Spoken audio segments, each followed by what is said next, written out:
Hello and welcome back to Transform Your Impact. So excited to be here with you today. We're speaking with leaders, entrepreneurs, creatives, people who are up to big things in the world and really transforming the world around them as well as living their life's purpose and making really great money while doing it. So today's speaker is no exception to the rule. We have an amazing entrepreneur with us, Issa Musharbesh. He is creator and CEO of Provident Real Estate and Selling the Hudson. He's built it from the ground up. He's also up to a lot of new ventures that he'll tell us all about. And I'm so excited to hear his wisdom and experience. So welcome, Issa. Thank you so much, Alexa. Thank you for the invitation. And I want to thank you for really taking on this role and message of transforming your impact. So what does that mean to you? What does that mean to us? I think we're all trying to impact our communities. We're trying to impact our associates. We're trying to impact our agents, in my case. But we want to transform that impact so that it's the impact is more positive, is more effective, and the impact the thing with impact is it stays with you forever. I mean, you could impress people all you want, but there's a difference between impressing people and impacting people. I'm so glad that I'm standing in front of someone who's less about impressing people and more about impacting people. So thank you for having me. So great. Awesome. So will you tell us some of the wonderful things that you're up to this year and with Provident Legacy and give us a little peek into your world? So at Provident Legacy, we're a real estate agency, and my goal, and I try to say this without sounding arrogant, but we're trying to be the world's most admired real estate brokerage. Notice it's the word admired. Not necessarily the most profitable, the one with the most agents or most transactions, or the ones that dominate and has the biggest signage and gets the most attention. We want to be the most admired real estate brokerage. And to be admired, you must be trusted. If you think about the people that you admire, think about them. Try to picture someone that you admire right now. I can guarantee you two things. One, you can trust that person.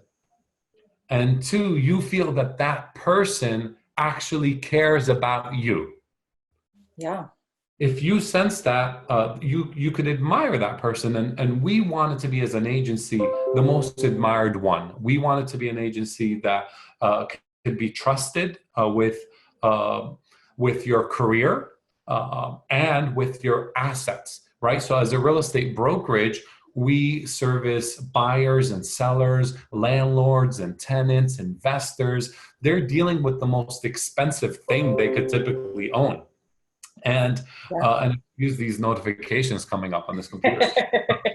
But as they're dealing with expensive stuff, but and that's an important audience for us. But what's more important that we realized, and we discussed this earlier, is my audience, my team's audience, our leadership team. We focus on our agents because they're trusting us with a career, and as they come and join us and work here, we care for them, we empower them, we give them 5 benefits that transform the way they do business, all resting under 5 unshakable core values.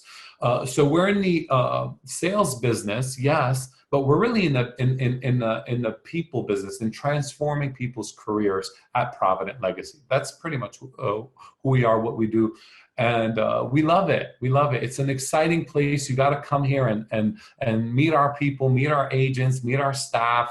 They smile. They want to be here. They're excited about life. It's a very energetic and exciting place to be in. Oh, that's so great. Will you tell us about the core values that you've built Provident Legacy on? The beautiful thing about that is before we've recruited agents, before we sold a ton of properties, before our name got to expand in our community, we had these 5 core values. they came before the success. They came before the growth. They came before opening new offices. Um, they are the foundation of who we are. And if you're listening to this, I really want to encourage you to examine what are your core values. Like, stop everything you're doing if you haven't done that already, and think about what is it? Who are you? What are your values? And I had to do that before I envisioned where this goes.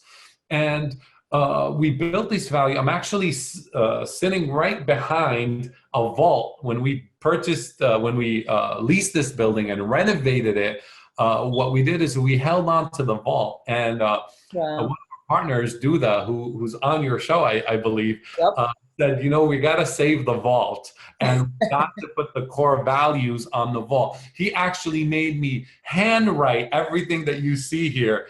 Awesome. And make sure that we put that as an imprint, because it's like an imprint on our hearts, our core values. I have a 20-minute video that was captured of me explaining the core values one by one. But that's us. So when we bring people into our company to join us, we want to first see if they connect with our core values. Because if they do, we'll last. We're going to work together for a long time. If they clash with the core values, we know they're going to be temporary. So the core values help. When do they help? They help when difficulties come, when challenges come, when surprises come, because life and business will throw all kinds of things at you. Guess what? Tomorrow, there's a big surprise for you. And if you don't have core values, you're not going to know how to handle it. Things become gray. A lot of business leaders at some point their minds get a little cloudy. What core values do is they clear things up. They make everything crystal clear. So we look at these core values whenever we're in a situation, whenever we're running into a challenge. We look at the 5 core values, we read them, and the issue solves itself. The problems begin to solve themselves because we get to realize what we're really, really about. When we know and reaffirm ourselves with what we're really, really about up front, down the road, we don't have to worry so much about a compass. We don't have to worry so much about who's the next guru that we got to hire. It's in our core values, right? Our core values will tell us, okay, this is not part of what your mission is. This is not part of who you are. It makes it crystal clear. So it's important to have core values, not just ones you put up on your website, not just ones that you just put up on a piece of paper and hand out to people in your company just so that you could have something to say. It's core values need to be your life. If people don't see your core values in the way you live your life, you don't have core values. You just have information on a piece of paper, on a website. Your core values need to come out of your pores. The way you speak, the way you do business need to be part of your core. Your core values have to be alive. I mean, one thing our agents will tell you is we live these core values. We bring them up over and over. We teach them. We reteach them. We teach them again. We reflect on them. We are transformed by them. There's a 20-minute video. I could send a link if anyone requests. Awesome. And we should. And for those of us who are watching and don't know what they are, can we just quickly list them? Because what you're saying about them is super important, and absolutely. And what are they? So our first core value is integrity of character. That's so important. And I could spend 5 minutes explaining what that means to us, right? But the second one is leadership and accountability. The third one is diversity and inclusion. And I know that's a popular one, but really diversity and inclusion is a matter of value. It's really one word, the word value. And we choose to value our differences. We have a choice. We could devalue our differences, or we could choose to value our differences. We choose everything different about you. And I'm looking at you right now. Everything about you is different than me. I choose to value it. And I love it, right? So it's a culture. It's a way of lifestyle. That's diversity and inclusion for us. Fourth core value is about empowerment and performance. Mm. And our fifth core value is world-class delivery, which is really the heartbeat of any business. It's service. It's serving others. It's all about others. I wish we had more time to dig deeper into that, but you tell me where this interview is going to go. I keep talking.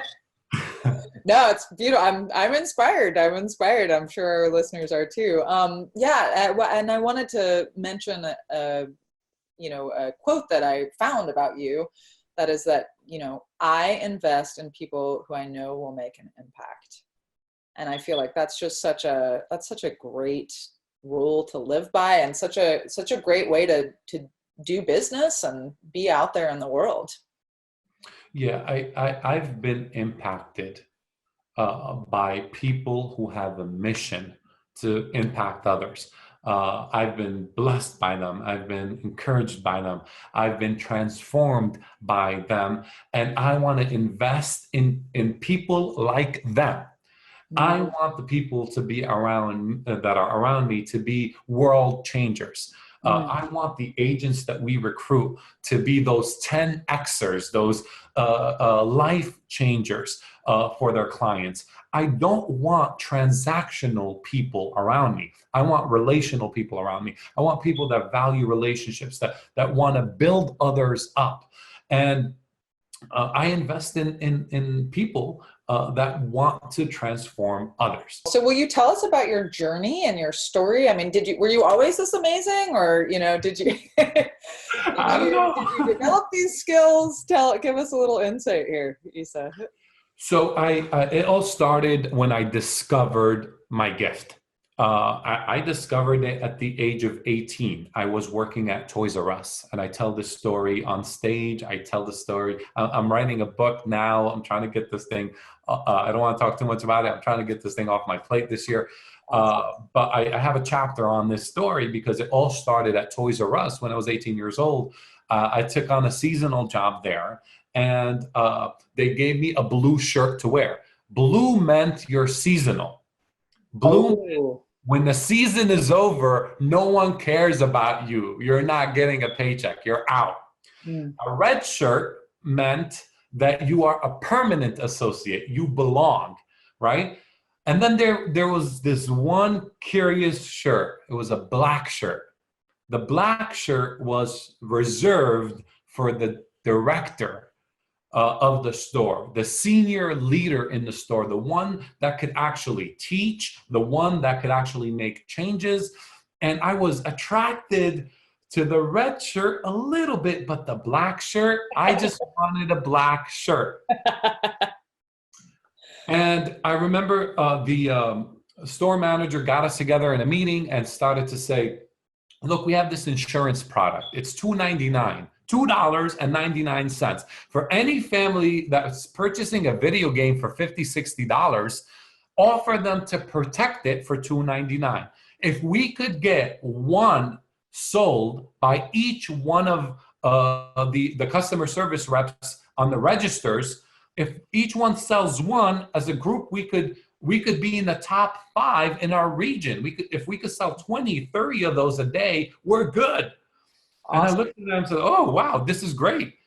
So I actually read the brochure. I got to understand what the product is. And then I started to present it. And I struggled with it, and I struggled with it, and I struggled with it. Sometimes I'm afraid of them saying no. And they would say, no, don't sell me anything. But I eventually sold my first one. And then when I sold my first one, it wasn't a big deal to the store. It wasn't a big deal to me until I started to say, you know what? It's not even a big deal to the client. They're paying $2 more. So I started to present it with every single client. And then as I present it, people are just buying. I would look to the people next to me. They're not even presenting it. They are saying no to themselves before giving an opportunity to someone else to say no to them. Mm-hmm. They're denying themselves from success before someone actually denies them a sale or whatever it is they're doing, an interview, etc. Yes. So I started to present and I started to present and I started to sell 5, 6, 7, 8, 9, 10 in one day. And managers would come and offer me lunch. Hey, if you sell 5, I will buy you lunch. I had so many lunch offers in one day. It didn't work out for me. I'm like, okay, this whole lunch thing got like, all right, your lunch is going to be for tomorrow and your lunch is going to be for the week after that. Because I started selling 15, 20 in one day. Wow. And it caused a crazy buzz around me, around us. We started to get a ton of attention. One time, I had sold a whole bunch, but I didn't realize it was a blizzard that hit the Northeast. I mean, it was so bad. And Toys R Us was open, stores were still open, and I sold about 45 of those protection plans. And the next day, Toys R Us corporate wrote an article or a message. Someone from the executive team said, oh, wow, this guy Issa from this store in Jersey City sold 45 protection plan during a crazy blizzard. Congratulations. They loved that, didn't they? The problem is I didn't have email. I was a temporary associate. I had no idea. So a manager comes up to me and tells me the story. And I'm like, and that's when it hit me. Oh, shoot, all this success. I don't even belong here. And that's when a manager, the executive or the senior manager, they call him the sales director of the store. He came and he started to challenge me. And he said, Issa, I bet you can't do 100. I had sold 45 in a snowstorm, and I'm waiting for someone to challenge me. I'm waiting for someone to give me an opportunity. Yeah. And that's when I smartened up a little bit, and I said, wait a second, I have a temporary shirt on. Like, what are you going to give me in return? What if I do hit 100? He's like, what is it that you want? And I said, I want your shirt. Whoa. And then he turns around and he says, you can't have my shirt. You can't do that. You won't be able to sell those 100. I got there early in the morning, as soon as the store opened. Now, this is like Christmas season, so customers are flooding Toys R Us. They're trying to get their last minute presents. They're trying to get everybody a gift. And I go ahead and I start selling 6 in the morning, 7 in the morning, 8 in the morning, and I'm presenting to everyone. And something crazy started to happen. I noticed some people are buying 5 gifts. 6 gifts, 7 gifts. And I started saying, oh, wait a second. We could protect all of them. Do you want every gift protected? And they would say, yes. So that would be 7 sales, 1 customer. It started to go crazy. And then I just started selling and selling them. And man, it's 12 o'clock and I'm at 50. 1 o'clock, I'm at 60. And I just kept going, and I didn't want to eat. I was so full of energy, and I just kept going. I was excited. I was happy. I was the happiest guy in Toys R Us. They loved my energy. People were watching me like, man, I want to be around this guy. And I closed out the night with 100. And I said, you know what? I'm not done. Let me do 101 just in case. And I was expecting confetti the next day, a big party. I walk in like nobody knows anything. So I walk in, I go back to the register. I'm like, man, something is wrong here. I was expecting a big celebration. If they were buying me lunch over selling 1 or 2 or 3, like what's going on? I just did 100. Yeah. And the manager comes in. He says, Issa, how you doing today? What are you going to do today, huh? What are you going to do today? And I'm like, wait, I'm not doing anything till you give me a black shirt. He says, what? I'm like, yeah, I sold 100. We made an agreement. And he was like, oh, well, let me go check. I haven't seen the records yet. He went back. He verified that over 100 insurance products were sold in one day. Mm-hmm. He came back and he said, you got lucky. I don't believe you. Prove to me that you could do this thing again. And it really gave me a hard time. And I said, you know what? No, I'm not doing it. You're going to go get me the black shirt. And I resisted because I thought it was not fair. So he went out, found the ugliest, dirtiest, stinkiest shirt. I felt like he got some like oil Oh, for his car and poured it over and oh, and then put it in a bag and then threw it at me. And he said, "Here's wow. your black shirt, but I still bet you can't do it again." Wow. Um, that day, I went home. I gave my mom the shirt. I said, "Mom, I know you work miracles. I need a miracle with this shirt." And you know what? My mom, like any good mom, went out and scrubbed the thing. She made it look like brand new. I wore it the next day Wow. and walked into work, and every head was turning. The guy that was wearing a blue shirt is now wearing a black shirt. What the hell happened? Uh, Crazy. So during that journey, um, and by the way, that day I sold 105 with the black shirt. I Yeah, did of it with a course. Of blue shirt. course. I did it with a black shirt. Uh, but the Beautiful. point of this is as I reflect and I tell the story, this happened years ago. I could have asked for more money. I could have asked, give me like $1,000. Mhm. Uh, but why did I want a black shirt? I think at an early age, I discovered that I want the black shirt. And for me, it represented a leadership role so that I could teach and show other people how I could sell this product.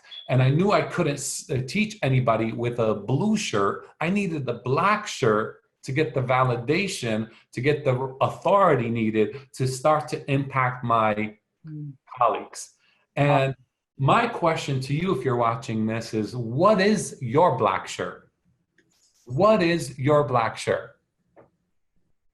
I didn't know we were going in this direction, but when I tell the story, I ask the audience, what is your black shirt? Yeah. And when you get your black shirt, how are you going to behave? Are you going to be like the jerk manager that I had? Or are you going to use your black shirt, your platform, your audience, your influence to really be a blessing to people and transform their impact? Will you tell us before we go what the free gift is that you have for our listeners and our watchers? So I'm going to give two gifts, actually. The first thing is I have an offer now for a free book to join our real estate school. By the way, we have our own real estate licensing school. So we're trying to increase our impact and actually impact people coming into the business. We want to start the impact early.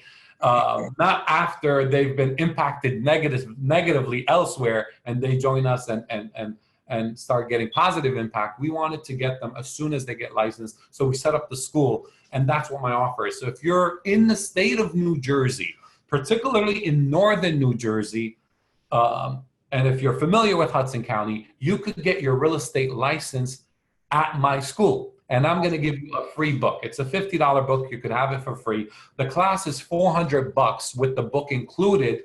So now you could enter for $350. But I'm also going to give you another offer just for the audience listening to Alexa and Transform Your Impact. If you are watching this and you see this, my second offer to you is I could give you the book and I could bring you into school for a total of $200 off. So you'll come in for $200, you'll get a book, and you'll get your real estate license. And hopefully, if you see how our school went, you'll decide that maybe Provident Legacy is an option for you, and you would give us an opportunity to interview you and see if you have the right core values, if they match up with us, and if the core benefits are meaningful to you. Amazing. Thank you so much for all of your knowledge and coaching, mentorship, lots of amazing supportive information that you've shared with us. So thank you so much, Issa. It's been a pleasure. Alexa, thank you so much for having me, and I wish you best of luck with everything that you do.